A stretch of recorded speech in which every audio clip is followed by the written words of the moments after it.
Mom's gonna love this. Yeah. And you know what? She deserves it. She's a great mom. Okay. What are we missing? We got the eggs, the juice, the muffins, got the bacon, cereal, oatmeal. Dad, nobody likes oatmeal.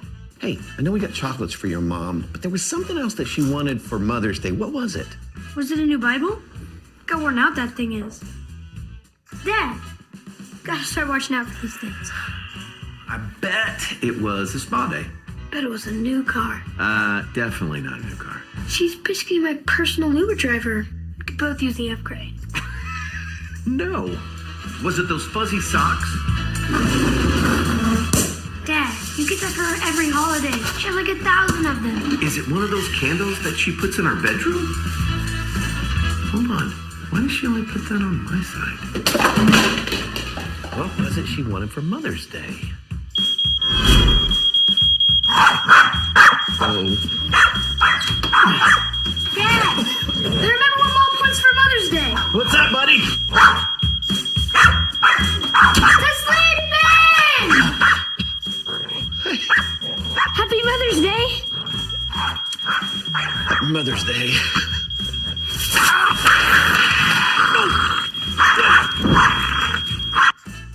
We clearly owe you brunch after church. What you owe me is a nap. Yes. Yes, we do. We would be a mess without our moms, right? We would be. I would like every mom in the house, if you'd please stand this morning. Would you stand to your feet? We want to recognize every mom here today. Let's give our moms a hand, all right?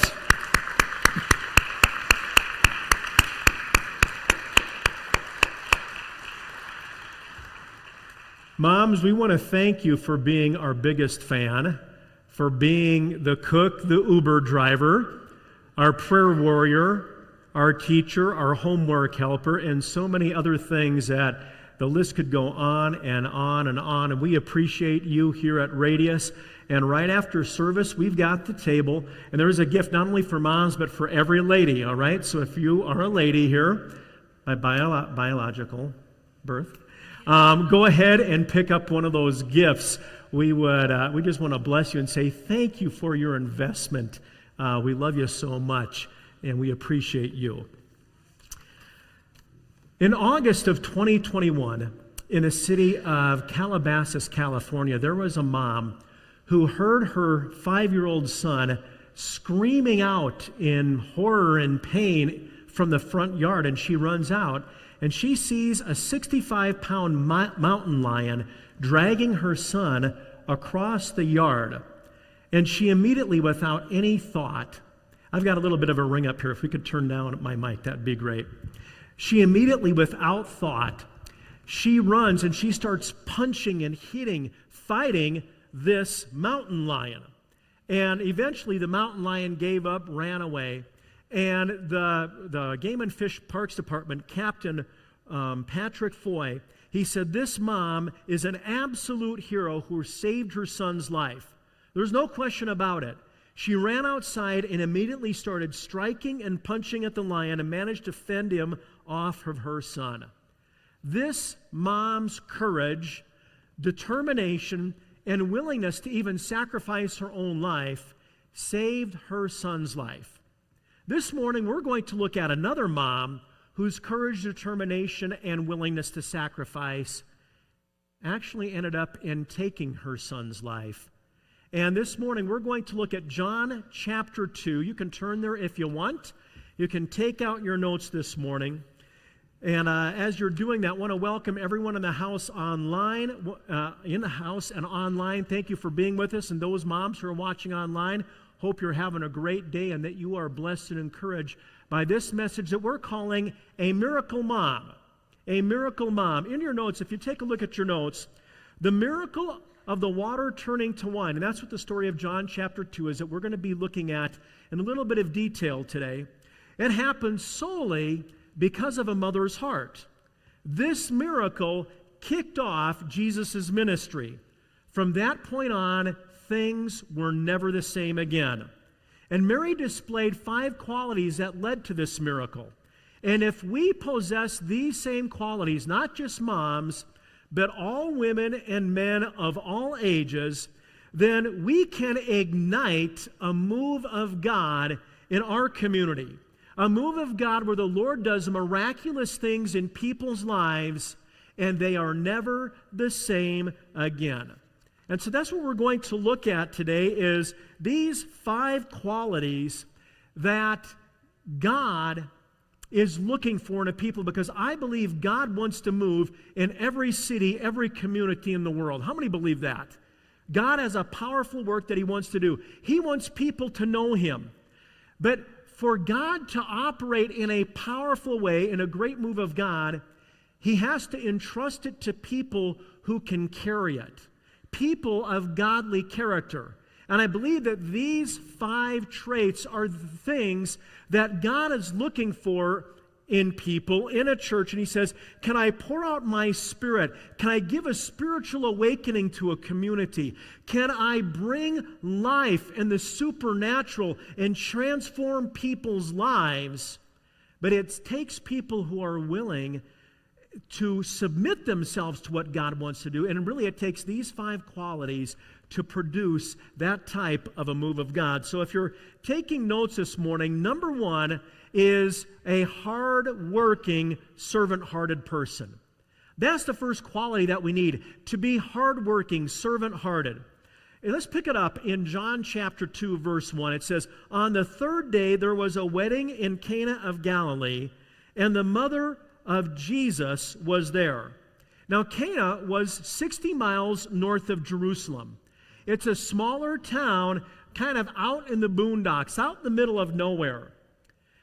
This is where the first miracle is going to take place, but we need to realize this was not God's original plan. When you're launching the ministry of the Messiah, you don't do it in Cana. You just don't do it. It was the wrong place for the miracle, for the ministry to take place in. But you know what that tells me? If God can do that in Cana, he can do that in Casper. If God can do that in Cana, he can give a powerful sovereign move of God anywhere in the world. So God wants to move in and among us. And what took place, and my question is, Jesus was from what city? What was his hometown? Nazareth. He grew up in Nazareth, born in Bethlehem, grew up in Nazareth. So that's where Mary's from. The question is, what is Mary doing in Cana? Because Cana is 7 miles from Nazareth. What's she doing? She is actually working at this wedding. She's working at this wedding. She's hardworking, and this wedding feast was 7 days. Can you imagine working at a 7-day, week-long wedding reception? That's a lot of work. Mary, Bible theologians believe, was related to the bride and groom here. She was related because the only people that worked at weddings were servants and family members. Now, she clearly wasn't a servant because Nazareth was her home. She is just there in the community visiting, so she's probably a family member. But not only is she serving and helping out, Mary has a leadership position. She's over the servants. We see that in verse 5. It tells us in verse 5, his mother said to the servants, whatever he says to do, do it. So Mary is giving them orders. Mary is giving them orders. Now, she is hardworking. She's not just doing stuff herself, but she has to plan. She has to coordinate. She has to think, I need this group of people to do this to do that, this to do this, keep everything going. This is what I want us to ask ourselves this morning. Why is being a hardworking, servant-hearted person important to have a sovereign move of God? Because a sovereign move of God is hard work. It is hard work. Many of you, a couple weeks ago when Pastor Don Ross was here, filled out your My Mission card. We mailed these back to you. If you got your card, raise your hand. Put your hand up in the air. Hopefully you all got your cards. If not, talk to us. How many have been praying for the people on your card that God would use you over the course of these next 2 years? Almost all the same hands are up. That is awesome. Here's my question for you. What happens when 1, 2, 3, 5, 8, how many ever, when one of these people on here gives their life to Jesus? Is it like, oh, good, scratch off Joe. I don't have to pray for him anymore. I don't have to think about Joe anymore. I'm done with Joe. No. You see, Jesus said, go into all the world and make disciples of all men. Matthew 28:19. We're called to make disciples, not converts. So when someone crosses the line of faith and says, I need to receive Christ, I realize that I'm a sinner. I need God's leadership in my life. I want a relationship with God. When someone does that, now the hard work begins. Now you and I need to go about discipling them. You say, I don't know how to disciple them. I encourage you, when we offer Growth Track, go to Growth Track, because we give the four essential things that will help people to grow in their relationship with Christ. It's a very easy thing to do. So you can bring those people to Growth Track when we offer that. But friends, discipling people is hard work. There's an investment of time, of energy. There may be an investment of money. There is going to be investment of relationship, and that's why people who are hardworking and servant-hearted, that's one of the first qualities God looks for when He wants to send a move of God to a community. So that's the first aspect that Mary possessed, the first quality. The second quality Mary possessed is that she was personable. Mary was personable. Not only was she a great worker, not only was she dependable and reliable, but she could get along with others and work with them. How many of you know people that are really talented or really hardworking, but they're not very fun to be around? Yeah, you know what I mean. You know, they're great workers, but yeah, they just don't play well with others, okay? If we are going to see a sovereign move of God, we've got to play well with others. We've got to actually like people. You've got to like people. It is sad, but there's a couple of authors, David Kinnaman and Gabe Lyons, they wrote a book called Unchristian, and they surveyed 30 years old and under that generation. And you know how they generally view Bible-believing Christians? They see Bible-believing Christians as judgmental, hypocritical, rude, and insensitive. Now, how many of you think that sounds like a formula for winning your community to Christ? No. If that's how people see the church, see Radius, see Christians as being rude, insensitive, judgmental, hypocritical, we are not going to reach the world for Christ. Last Thursday, I received a message, a Facebook message, and then the office received a phone call that someone was driving their vehicle with the Radius sticker on the back, and they cut me off, and they posted on Instagram and Facebook, this church is rude. They're horrible people. Don't go to this church community. You want to go somewhere else. Ouch. I tried calling the person. They left their message. I called them. They never got back in touch with us. I'm still trying to reach them, trying to repair a bridge. Friends, when we burn a bridge with someone, when we offend someone, hurt someone, it takes a lot of hard work to go back and repair it. So a couple of things. First of all, if you have the Radius sticker on the back of your car, drive nice or take it off, okay? One or the other. But secondly, not just when you drive, but in everything you do. Because most people know that you declare yourself to be a Christian. Many of them might know, hey, you come up to the church on the corner up here kind of on the hill. And how you and I act towards people can either turn them on or off, not just to the church, but to Jesus. And it can impact them whether or not they want to hear the gospel or not. Well, they're Bible-believing Christians. You know, why would I want to go there? Would I want to hear what they have to say? How we treat people is a big deal. Mary was personable. She got along, and so they says, you know what? When we need someone to work with all the servants and oversee them, we need someone who's going to build a team and motivate the team instead of discourage and, just make them feel horrible and bad. Mary was a nice person. And that's probably pretty, you would think that being the mother of Jesus, when God selects someone, He's not going to pick a grumpy old nasty woman. He picked someone who was nice and kind and friendly, who's going to invest that and pour that in. And so we need to be people that are personable, friendly, kind, amiable, sociable with others. All right, let's take a look at the third quality Mary had, and that was compassion. Mary was compassionate.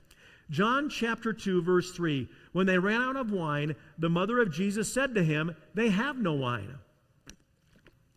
This is important because the wedding feast could last for up to the week, and the groom's family was responsible for all of the food and beverage for the feast. If they ran out of food, this couple would be disgraced and be the talk of the town for years to come. Every time there's a wedding, hey, you remember the Joneses' wedding when they ran out of food and drink? Remember that time? Remember when that happened? But here's something else. Not only was it a disgrace, but the family could possibly be heavily fined and even excommunicated on the first level from the Jewish synagogue. There were 3 different levels, and they could be excommunicated. So you're talking about not just, oh, we ran out of food, but they could incur a financial penalty plus a spiritual penalty. And Mary's compassionate. She wants Jesus to do something. She comes to him and says, "They have no wine." And that brings us to one of the most interesting but kind of confusing statements in the Bible if you've ever read it. What does Jesus say? "Woman, what does your concern have to do with me? My hour has not yet come." Now, in our culture, if you address a lady by the term woman, that's kind of a little bit of disrespect, isn't it? "Woman, get me my dinner. Woman, do this. Woman," I mean, how many would say, ladies, if you're called woman, how many of you want to just slap the person who said that? Be honest now. Maybe you'd say, "I'm too gracious," but they should be slapped. How many say they should be slapped, okay? You're very gracious women. You would never slap someone. But here's the thing. Back in Jesus' time, using the term woman, it was not a sign of disrespect. So we think it's disrespectful, but it wasn't. When Jesus made this statement, there's a few things that are going on. First, he's showing that he's not under the earthly supervision of his mother, but he's under the heavenly supervision of his Father. Secondly, when he says, "My hour has not yet come," it represents 2 things. First, obedience to his Father's will. You see, Jesus was walking in the Spirit, trying to be sensitive to the hour. "Father, when is the hour you want me to go public?" Because you see, up to this point in time, Jesus has only been private in his personal one-on-one doings. When he saw Nathanael a chapter before, and he says, "You were under the tree this morning having your devotions. I saw that." Nathanael's going, "Wow, this guy, he's got to be a prophet. He's got to be the Messiah." Jesus was ministering only one-on-one, calling out his team. But he hasn't gone public. And so he is walking in the Spirit. "Father, when is my hour?" And he knew that this was not the time. Not in Canaan, not in a small little community. This is not the right place. But the second thing, and this is the big thing, Jesus knows that once I do the first miracle, the countdown to the cross starts counting. When I perform the first miracle, the clock starts ticking, and now crucifixion is on its way. And so what Jesus is telling his mom, he's saying, "Mom, do you know what you're asking?" He says, "Right now, we've got unlimited time together. The cross is nowhere in sight. The countdown hasn't started. But if you want me to do this miracle, the countdown begins now. You are now saying, I'm going to die. You're putting it in motion. Mom, do you really want to do this? This is not my hour. It hasn't started yet." And what did Mary do? And this brings us to the fourth quality. Mary was sacrificing. She was willing to sacrifice her time with Jesus. She responds in verse 5. When Jesus says, "This is not my hour," she says to the servants, whatever he says to you, do it. Mary knows that even though the countdown to the cross is going to start, she was willing to sacrifice her time with her son to save this family that she cared about, that she loved, that she didn't want them to go through disgrace, a fine, and possible excommunication. She releases Jesus by telling the servants, whatever he says to do, go ahead and do it. Adoniram Judson was a missionary to Burma. He went through a lot of suffering, but he saw 500,000 people come to Christ, and he translated the entire Bible into the Burmese language. And this is what Judson said: there is no success without sacrifice. If you succeed without sacrifice, it's because someone has suffered before you. If you sacrifice without success, it is because someone will succeed afterwards. Mary was willing to sacrifice, and really, this is an attitude, a quality you see in Mary from the very get-go. Because when the angel appeared to her and says, hey, you're going to give birth to the Son of God, she was willing to sacrifice then and there. She was willing to sacrifice her reputation because she knows everyone's going to think I'm an adulteress, that I had an affair, that I wasn't faithful to Joseph. She was willing to sacrifice her reputation. She was willing to sacrifice her wedding plans. She knew there's a possibility that when Joseph finds out I'm pregnant, he's not going to believe me, that I am a virgin still, that this is the Son of God. There's a possibility that Joseph is going to divorce me, put me away, because when you're engaged, a betrothal, you had to break it, you had to get a divorce. Even though you weren't actually married and haven't consummated the relationship, it had to be a divorce. And there's one of two things you could do when you divorce someone. You could either have them stoned or have them be put away quietly. Joseph was going with the other one. And Mary, she had to believe that, well, if I'm going to give birth to the Son of God, I'm not going to get stoned. But I just might be a single mom. And I might lose the man of my dreams, the love of my life. And she was willing to sacrifice her entire future to be the mother of the Messiah. And friends, we need to be a people who are willing to sacrifice our dreams and our time and our finances to see a move of God. If we're not willing to sacrifice to see God move in a powerful way, we're not going to see a powerful move of God. And that's a decision that I, as a pastor, I can't make for you. Each and every one of us have to make that decision for ourselves. Are we going to be hardworking servants? Are we going to be personable, friendly, sociable? Are we going to be compassionate and get involved in other people's lives when we see they've got a need? Well, I'm just going to stay over here and not get involved. No, I'm going to enter into the fray and get involved and meet their needs, even if it means I have to sacrifice some things. You see, these are the qualities that kicked off the miracle that brought about the ministry of the Messiah. And then there's one last quality that we see in Mary, and that she had faith.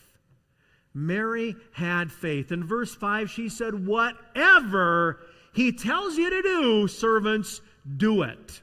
Whatever it is, it doesn't matter how ridiculous, it doesn't matter how impossible it seems, do it. Mary had faith that Jesus could do the impossible. And friends, we need that attitude in our lives, that no matter the problem, no matter the situation, God's got this. All things are probable? No, possible with God. How deep is your faith? When you suffer, when you go through a financial issue, do you lose your faith? When you go through a health issue, do you lose your faith? When you experience a personal crisis, maybe you're dealing with something, an addiction, you're dealing with depression, you're dealing with some sort of inner battle, inner struggle that you've had, do you just give up on God when it gets tough? Friends, I want you to know that no matter what you're going through, God is with you. He loves you. He wants to be your friend. He wants you to put your full trust in faith in Him. We're told in James to count it all joy when you go through various trials. All joy. And I have to confess, I got to work on that because I do not have joy in every single trial.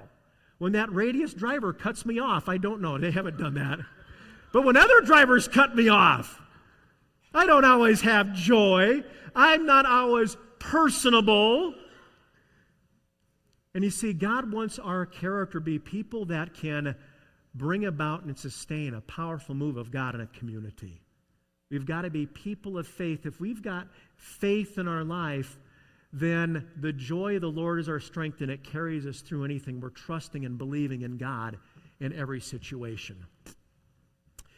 In this story, there wasn't just one miracle, but there were several miracles. And I want to read verses 6 through 11 and then unpack some things here. So join me as we read verse 6. It says, "Now there was set there 6 water pots of stone, according to the manner of purification of the Jews, containing 20 or 30 gallons apiece.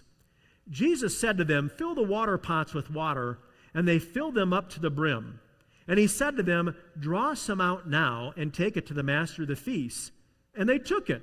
When the master of the feast had tasted the water that was made wine, he did not know where it had came from, but the servants who had drawn the water knew. The master of the feast called the bridegroom. He said to him, 'Every man at the beginning sets out the good wine, and when the guests have well drunk, then the inferior. You have kept the good wine until now.'" Verse 11, "This beginning of signs Jesus did in Cana of Galilee, and manifested his glory, and his disciples believed in him." This wedding was being held in a banquet area, a large area. There were 6 water pots that held 20 to 30 gallons apiece.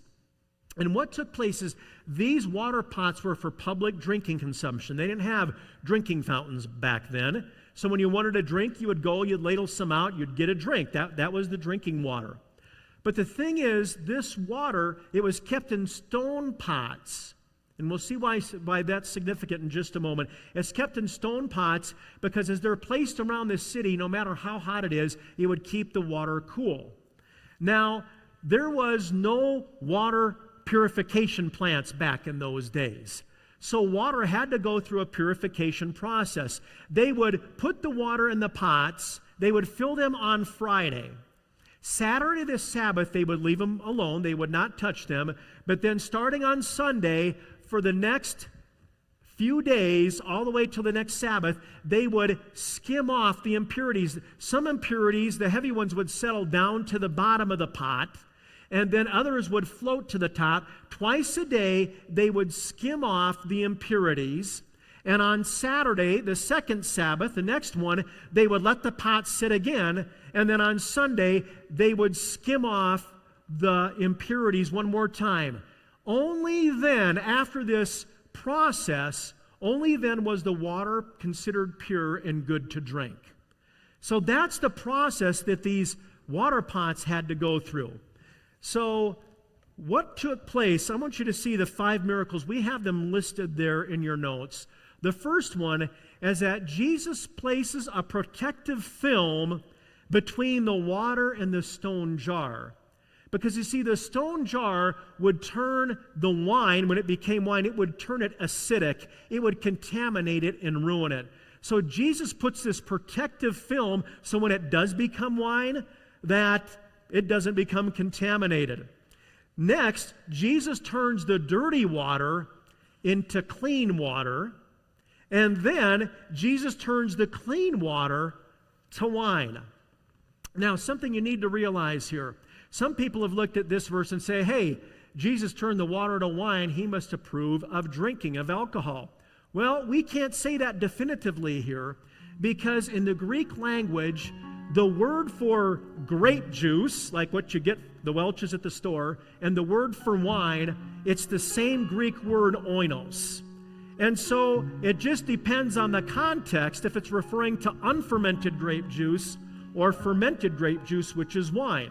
You don't know. When it says in the Bible they drank new wine, then that would be referring to the grape juice. But when it just says oinos, it's kind of unclear. So just realize that if you ever talk to someone and they say Jesus turned water to wine, it could have been grape juice. But regardless if it was grape juice or wine, that's a miracle. He turned simple water into the fruit of the vine. The fourth miracle that took place is the wine is of superior quality. It's the best that the governor had tasted. And friends, I want you to realize when God does a work, man, it's of superior quality.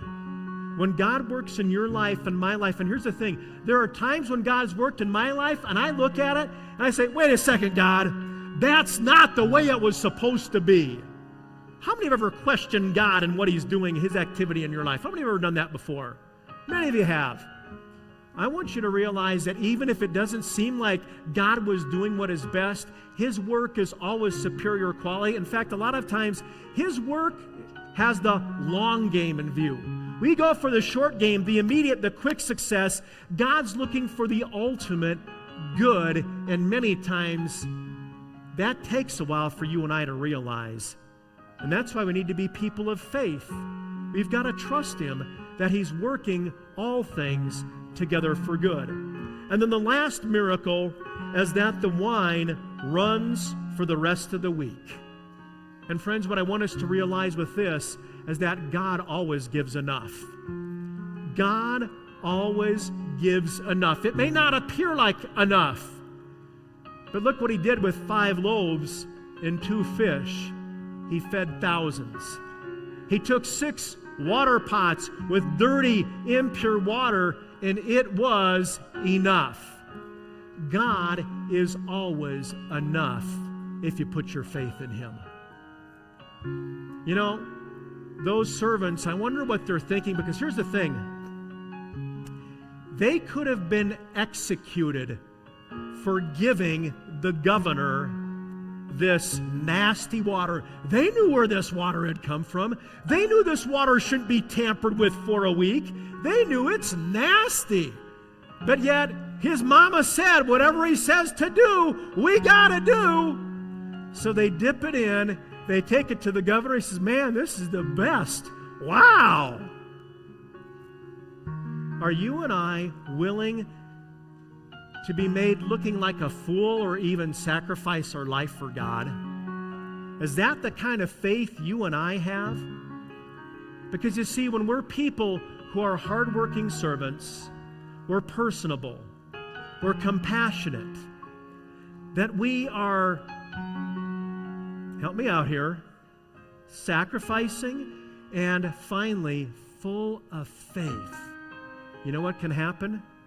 God can say, I see these people that I can trust with the sovereign move of God. I can do miracles. I can transform people's lives. I can take people who are dirty and impure, people who may look like some of the worst of society, and I can transform them into superior quality, making them pillars of the community. That's the power of the gospel. That's the power of a work of God. And God's just looking for a group of people who would say, you know what? God, sign me up. I want you to use me in a powerful way in other people's lives. Pray with me this morning. Father God, I thank you for this story. The story that maybe some of us have read many times before, but today you've given us a different insight into it. And I pray, Father, that right now your Spirit will be speaking to each of us. God, show us what you want to do in our lives.